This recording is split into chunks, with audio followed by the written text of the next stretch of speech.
A selector switch is a device with an operator that is manually rotated to activate electrical contacts. They are normally used to select either 2 or 3 different circuit conditions.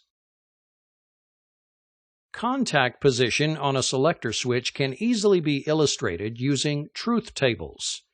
This truth table illustrates the manual or automatic contact positions of 2 contact selector switch. Each contact on the line diagram is marked A or B. The positions of the selector switch are marked MAN for manual or Auto for automatic.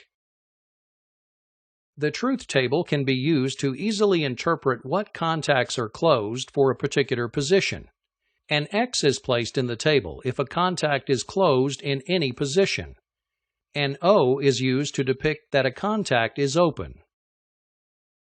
Thus, if the selector switch is in the MAN position, A is X or closed, and B is 0 or open. When the switch position is set to Auto, A is 0 or open, and B is X or closed. In this illustration of a 3-position selector switch, a third row is added to the truth table. So we now have a manual position, an off position, and an automatic position. Thus, in the MAN position, A is X or closed, and B is 0 or open. At the off position, both A and B are 0 or open. With the selector switch set to Auto, contact A is 0 or open, and B is X or closed. Another type of switch used in electrical mechanics is the limit switch. A limit switch uses contact with an outside force or stationary object to physically open or close the switch.